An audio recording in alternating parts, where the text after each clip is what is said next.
Oh no, we have some bad news about the upcoming Rey film. I know, right? Another Star Wars project that got announced that just has no interminable date as to when it's eventually going to go into production. I know we just recently had a third writer put on the project, but oh no, Daisy Ridley, right? The future of Star Wars, the avatar of Kathleen Kennedy's success as steward of Lucasfilm. She's providing a disappointing update on the next Star Wars film. Oh, darn. Daisy Ridley has provided a disappointing update on the filming and script of the upcoming Star Wars The New Jedi Order movie. Shucks.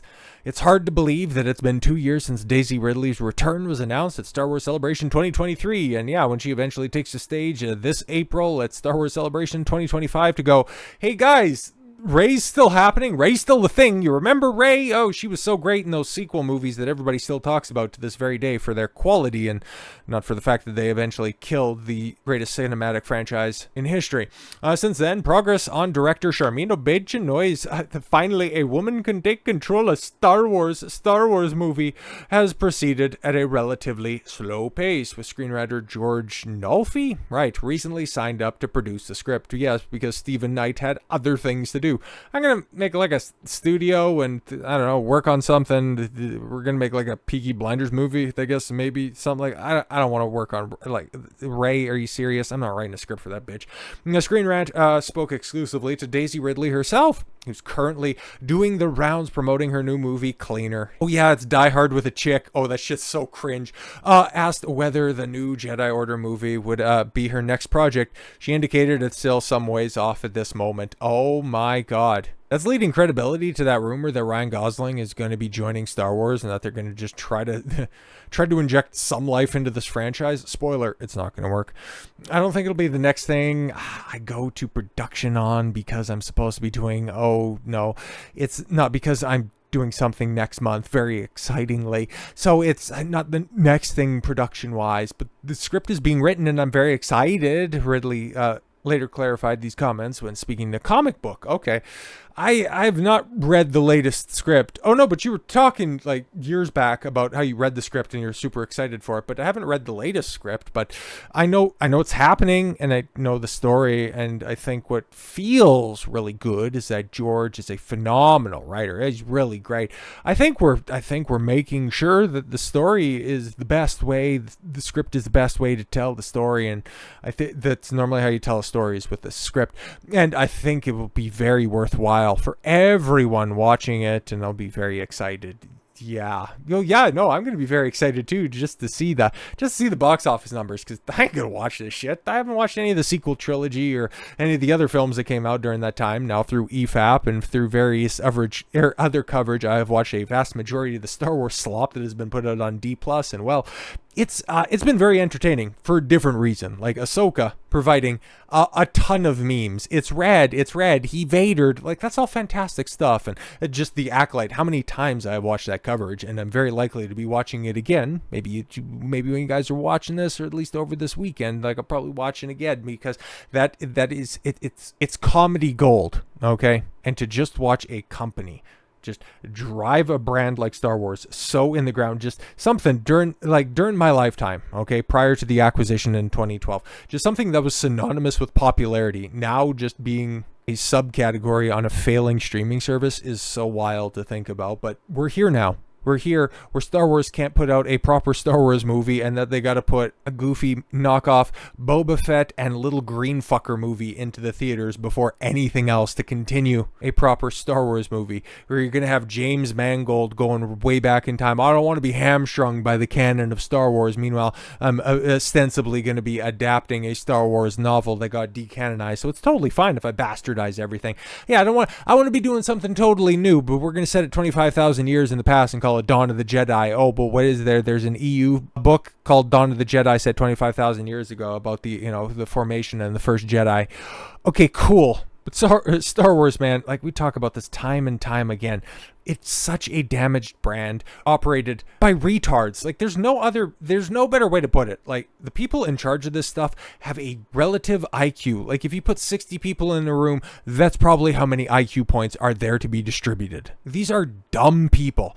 Like they come to the conclusion that, yeah, putting Luke Skywalker at Galaxy's Edge, okay, at the segment of Disney theme parks that are dedicated to Star Wars, to finally bring in the Luke motherfucking Skywalker, to finally do that, to stop trying to make the sequel trilogy and all of those important characters like Rey, Finn, and Poe, and trying to make them happen, and instead just harken back to the only part of the overall Star Wars story that anybody cares about. Like it's too little too late. Disney bringing a Luke Skywalker to Star Wars Galaxy's Edge theme park land in Disneyland, only as part of a limited time event. Like you are so stupid. The fact that when you go to Disneyland and you go to Galaxy's Edge and you can't just walk around and interact with Chewbacca, R2-D2, C-3PO, can't just see them walking around the theme park like you'd see the Disney princesses, that you can't, go through a couple of simulated corridors for the Death Star, and you couldn't be accosted by Vader. That would be cool as hell. But they don't want to do that because they want to have some bombed out street in Baghdad where you might run into Rey. Ooh, that's cool. Or, oh, look at that. There's Kylo Ren. I hope he doesn't have one of his trademark mood swings and trying to force choke me into the ceiling for just a simple act of asking a reasonable question. Oh, that would be so great. But Disneyland is once again getting exclusive Star Wars content, and this time it's what fans have wanted from the start. Luke Skywalker at Galaxy's Edge. Yeah, but don't get too excited. This isn't a permanent edition. Instead, Disney is only allowing a Luke to appear at Disneyland for a limited time as part of the Season of the Force event. Shit, man. Meanwhile, Walt Disney World is the company's biggest cash cow, continues to get shortchanged when it comes to Galaxy's Edge offerings. I mean, bro, you own the iconography to Star Wars, okay? Just prior to all of the damage that you've done with all of your terrible additions to it, okay? Just stapling on more cancerous tumors to what was at one point in time the peak of cinematic health. Like, think of the quality of the prequels, whatever you will. The overall brand of Star Wars wasn't damaged at all during the release. Hell, the hype, I've talked about it before, and during my lifetime, there was nothing quite like for a kid in 1998, 1999, in the lead up to the Phantom Menace, okay? That shit was everywhere, okay? And then especially when I was 15 in the lead up to Revenge of the Sith, oh my god, that was the craziest shit ever. But now Mandalorian and Grogu comes out next year in theaters, and who's even going to care about that? Even when Mandalorian Season 1 was first coming out, like, there was Baby Yoda stuff everywhere. Do you think that that's really going to carry over? 6 years? 7 years? Holy shit, 7 years on? I don't think so. But no, nobody can even recount any of the new characters. You ask them to name 3 characters from the sequel trilogy, and they'll say Han, Luke, and Leia. There's nothing, quote-unquote, iconic that Disney has made from Star Wars. But you think, because they bought everything that George Lucas made, they would try to exploit that? And you have theme parks all over the world. You don't think one of the most recognizable settings in history would be prime theme park material? It's just so stupid, man. Since its inception, Star Wars Galaxy's Edge has been anchored with the unpopular sequel trilogy. Yeah, you remember they made the Galactic Star Cruiser, that billion-dollar vanity project, where you just ended up getting kidnapped for 3 days and had to pay something like, what was it, $6,000? Like, it was an astronomical fee to go on, be immersed in the sequel trilogy. It didn't even last a year, that stupid Star Wars hotel. But if you would have done that with the sequel trilogy, or hell, even with the prequel trilogy, that shit would still be printing money to this very day. But Imagineer Scott Trowbridge once explained, while we as visitors may not be able to experience different stories throughout Star Wars history, why the characters on Bantu cannot, okay? They will remain in the specific story and timeline. They won't intersect with other characters or stories that would not be appropriate for them. Okay, cool. So if you just wanted to go ahead and select one specific time period, you would go with the OT. Jesus Christ. The rigid approach has meant that major characters from the original and prequel trilogies like Vader, Han Solo, Princess Leia, Obi-Wan Kenobi have been excluded from Galaxy's Edge, even though the sequel films have struggled to maintain a strong fan base. Oh, I would say any fan base at this point in time. Look, there's a few Reylos that are out there, but outside of that, nobody talks about that shit. Okay. Oh yeah, the weirdos that think that in 10 years' time, The Last Jedi will finally be reappraised as the masterpiece that it absolutely is. Disney has refused to adapt, instead doubling down on an exclusive focus on the era of The Last Jedi and nobody's favorite Star Wars film, The Rise of Skywalker. Or in this case, the rise of Palpatine. However, cracks in the approach have been forming. Both of the parks, including The Mandalorian and Grogu to Galaxy's Edge, and the new Mandalorian storyline is coming to Smuggler's Run attraction. Oh, but since the Mandalorian always keeps his helmet on and Grogu's species ages slowly, until in the film where he's probably going to start talking, or at least having the capacity to communicate with people. That one's going to be interesting, okay? This could be explained away as two characters continuing on into the sequel trilogy. Disneyland has also introduced Boba Fett, Fennec Shand, Ahsoka Tano, Chopper, and Sabine Wren. Yeah, because those are definitely analogous to Obi-Wan, Qui-Gon, Anakin, Han, Luke, and Leia, Vader, Grand Moff Tarkin. Like, they're side characters that are more popular than Dave Filoni's OC. Like, what are you doing? All characters that exist outside the sequel trilogy's timeline. Yeah, exactly. But they exist in the gap between the OT and the sequel, so that kind of counts, right? Luke Skywalker, yes, finally arrives, but only in California. Oh, Jesus. So starting March 28th, Disneyland will finally introduce a new projection show, A Shadow of Memory, a Skywalker saga. We're going to do a one-off event for a Star Wars theme park where we highlight the Skywalker saga. Holy shit. Which will light up the sky or the spires of Batuu with imagery of Star Wars history. Right, okay. Because of the time of the sequel trilogy, what is it, like the 30-year gap? The Skywalker name, Luke Skywalker specifically, is lapsed into legend. It's equivalent of me saying, oh my god, do you know the name Tony Blair? He has lapsed into legend. Like, what? Okay.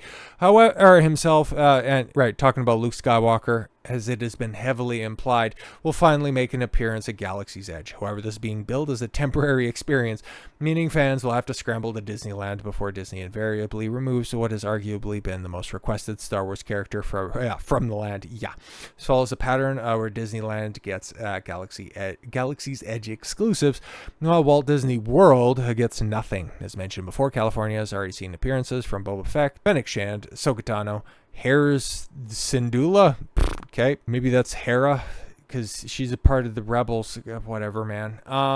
Chopper and Sabine Wren, none of whom have ever set foot in Florida's version of Batuu. But I don't really think Floridians are really missing out on all that stuff, or really think that they're being gypped. But it's wild, man. Okay, Skywalker coming to Galaxy's Edge, even for temporary half-measure form, is proof that Disney knows what fans actually want. And yeah, when they eventually do see the response to that, how do they respond to that response? Do they make Luke more permanent? Well, they fucking well should. If they want any hope of resurrecting enthusiasm in Star Wars, the only way that they could go about this is about their only reliable way of having good fan interaction, and that's through the parks. The parks continue to be Disney's money printer. And if they can revive Star Wars that way, it's about the only way that they can, because you take a look at the rest of the release schedule. I mean, to try to make Ahsoka as popular as Luke, do you think Season 2 of Ahsoka is going to do that? Do you think The Mandalorian is finally going to replace Boba Fett in popularity with a stupid movie that's coming out? Do you finally think that whenever Rey returns to the silver screen, by the time I have silver in my hair, that's going to make her far more popular than Luke ever was? I don't fucking think so. Make a Star Wars land with Star Wars character. Hey, guess what, guys? We might have $1 billion project on our hands. I don't know. Just spitballing here. So with all that said, thank you all very much for the gift of your time. I've been Don Consuelo. I want you to follow your gut and get after it. Take care, everyone.